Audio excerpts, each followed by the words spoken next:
కి అనుమతి ఇచ్చినందుకు, అట్ ద సేమ్ టైం మంచి అవకాశం ఇచ్చినందుకు ప్రత్యేకంగా ప్రభు కిషోర్ గారికి నేను ధన్యవాదాలు, నమస్కారాలు తెలియజేసుకుంటున్నా. ఈరోజు ఈ కార్యక్రమానికి బోనం వస్తున్నారంటేనే నేను చాలా ఎగ్జైట్ ఫీల్ అయ్యా. ఎందుకంటే ఈరోజు వైజాగ్కి ఒక ఐకానిక్ మూమెంట్లా ఇది ఫీల్ అవ్వాలి మేమందరం కూడా. యాజ్ అ వైజాగ్ పీపుల్గా ఒక హిస్టారిక్ మూమెంట్ కింద కూడా మేము ఫీల్ అవ్వాలి. దానికి ఈరోజు మా అందరికీ అమ్మ బోనం వచ్చేసరికి ఇంకొంచెం దానికి విలువ పెరిగింది. అమ్మకి కూడా ప్రత్యేకంగా నేను నమస్కారాలు తెలియజేసుకుంటున్నా. అదే ఈరోజు ఈ కార్యక్రమానికి ముఖ్య అతిథిగా విచ్చేసిన మా యువ నాయకుడు, మా పార్టీ జాతీయ ప్రధాన కార్యదర్శి, ఐటీ అండ్ ఎడ్యుకేషన్ మినిస్టర్, ఎడ్యుకేషన్లోనే రిఫార్మ్స్ తీసుకురావటానికి ఎప్పుడు కూడా తను ముందుంటాను అని చెప్పి నడిపించిన వ్యక్తి, ప్రత్యేకంగా నా సోదరుడు నాయకుడు లోకేష్ గారికి ప్రత్యేకంగా నేను నమస్కారాలు, ధన్యవాదాలు తెలియజేసుకుంటూ, పెద్దలు గౌరవనీయులు అందరికీ కూడా మన ఉత్తరాంధ్రకే పెద్ద నాయకుడు, పార్టీకి పెద్ద, అదేవిధంగా మా అందరికీ కూడా దిక్సూచి లాంటి వ్యక్తి, విలువలతో కూడిన రాజకీయాలు ఎలాగో మాకు నేర్పిస్తున్న వ్యక్తి అశోక్ గజపతి రాజు గారికి కూడా ప్రత్యేకంగా ధన్యవాదాలు, నమస్కారాలు తెలియజేసుకుంటూ, మా సోదరుడిని నేను నాయకుడు అనాలి. అదేవిధంగా చిన్న వయసులోనే కేంద్ర మంత్రి హోదాలో ఉండి ఈరోజు ఆంధ్రప్రదేశ్ ప్రైడ్నే కాకుండా తెలుగు వాళ్ళ ప్రైడ్ని కూడా ఢిల్లీలో చాటి చెప్తూ, ఎక్కడైనా రామ్మోహన్ వెళ్తే తెలుగు అబ్బాయి, మా ఉత్తరాంధ్ర అబ్బాయి అని చెప్పుకునేంత గర్వంగా ఉన్న నా సోదరుడు రామ్మోహన్ నాయుడు గారికి ప్రత్యేకంగా ధన్యవాదాలు.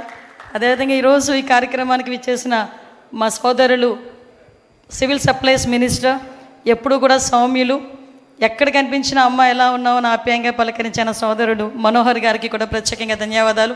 ఎస్పెషల్లీ ఈ కార్యక్రమానికి ఇంత అందాన్ని తీసుకొచ్చిన చాలామంది పురప్రముఖులు, ముఖ్యంగా వైజాగ్లో ఉన్న చాలామంది పురప్రముఖులు ఇక్కడికి వచ్చారు. అదేవిధంగా మా మినిస్టర్ కొల్లు రవీంద్ర గారికి, ఎంపీ గారు భరత్ గారికి, అదేవిధంగా సీఎం రమేష్ గారికి, మా సోదరులు ఎమ్మెల్యే అందరికీ కూడా పేరు పేరున నేను ధన్యవాదాలు, నమస్కారాలు తెలియజేసుకుంటూ, వచ్చిన కలెక్టర్ గారికి, అదేవిధంగా మా సిపి గారికి, ముఖ్యంగా పెద్దలు గౌరవనీయులు గురువు గారికి కూడా ప్రత్యేకంగా ధన్యవాదాలు.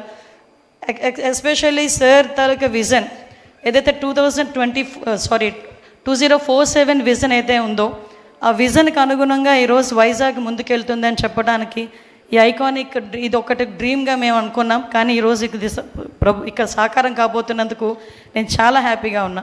వైజాగ్ అన్నది హ్యాపెనింగ్ సిటీ, ముఖ్యంగా చంద్రబాబు నాయుడు గారికి, మా సీఎం గారికి చాలా ఇష్టమైన సిటీ. ఎందుకంటే చాలా సందర్భాల్లో నేను విశాఖపట్నం సిటీని ఇష్టపడతాను అనలేదు, విశాఖపట్నం సిటీ అంటే నాకు ప్రేమ ఎక్కువ, నేను ప్రేమిస్తాను అనే పదాలు చాలా సందర్భాల్లో ఉపయోగించారు. ఆయన లాస్ట్ 2014 to 2019 కూడా సీఎంగా ఉన్నప్పుడు కూడా చాలా సందర్భాల్లో కంపల్సరీగా విశాఖపట్నాన్ని ఐటీ హబ్గా మార్చాలి, ఫినాన్షియల్ క్యాపిటల్గా కూడా మార్చాలి అని చెప్పి చాలా సందర్భాల్లో మనం అందరం కూడా మాట్లాడుకోవడం, దానికి అనుగుణంగా ముందుకెళ్ళడం కూడా జరిగింది. ఇక్కడ ప్రభు కిషోర్ గారి గురించి ఒక విషయం చెప్తాను. నేను చాలా ఆశ్చర్యపోయాను. సార్ మీరు నాకు లాస్ట్ టైం నేను మినిస్టర్ అయినప్పుడు సార్ నాకు ఇదే విషయాన్ని చెప్పారు. 21లోనే నాకు పర్మిషన్స్ వచ్చినా నేను కట్టనా లేదా అని బాబు గారి దగ్గరికి వెళ్ళి అడిగినప్పుడు సార్ నో అన్నారమ్మా అని ఆ రోజు నాతో చెప్పారు. సార్ నాకు బాగా గుర్తుంది. కానీ ఇంతమంది ముందు ఆ విషయాన్ని పొలిటికల్గా కొంత ప్రాబ్లం ఉన్నప్పటికీ కూడా యాజ్ ఏ బిజినెస్ పర్సన్ మీరు ఆ విషయాన్ని బయటకు చెప్పారంటే మీ కృతజ్ఞతా భావానికి థ్యాంక్ యూ సో మచ్.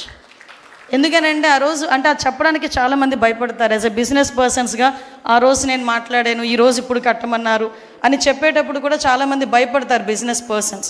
ఎందుకంటే పాలిటిక్స్ ఎప్పుడు ఎలా ఉంటుందో తెలియదు కదా అనే విషయంలో ఉంటారు. కానీ ధైర్యంగా నేను చాలా ఆశ్చర్యపోయాను సార్ నోటి నుంచి ఆ మాట వచ్చేసరికి.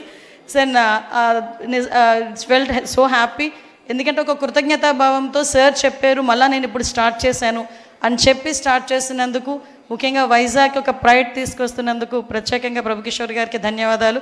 ముఖ్యంగా ప్రభు కిషోర్ గారు వాళ్ళ మిస్సెస్కి కూడా నేను ప్రత్యేకంగా ధన్యవాదాలు తెలియజేసుకుంటా. ఎందుకంటే చాలామంది నేను చాలా ప్రౌడ్గా చెప్తాను సార్, ఎవరి సక్సెస్ఫుల్ మెన్ వెనకాతల కంపల్సరీగా ఉమెన్ ఉంటారు. దానికి ఈరోజు మీ పిల్లలు కానీ వరుణ్ అండ్ వర్ష వీళ్ళిద్దరికీ, especially senior most architecture, father of architecture అని వచ్చాము సార్ని కూడా thank you sir, thank you so much. ఎందుకంటే ఎందుకంటే ఇంత ఎగ్జైట్ అవ్వాలి, నేను ఒకసారి సార్తో అన్నాను మా బాబు కూడా ఆర్కిటెక్చర్ చేస్తున్నాడండి అంటే డెఫినెట్గా పంపించండి అమ్మా, ఒకసారి ట్రైన్ అప్ కూడా అవుతాడని చెప్పారు. సో నేను సార్ని చూసేసరికి అదే అనుకున్నా, ఒకసారి ఇలాంటి వాళ్ళందరినీ గ్యాదర్ చేయాలి అని. థ్యాంక్ యూ సో మచ్, మంచి ఆపర్చునిటీ నాకు ఇచ్చినందుకు thank you very much.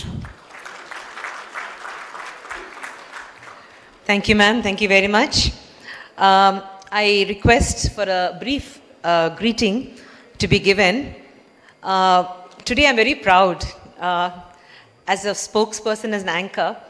30 years back onwards, I have shared a very great relationship with the father of this boy on stage. And for the first time in my life, it's an honor to call upon Shri K. Ram Mohan Naidu in his position as Minister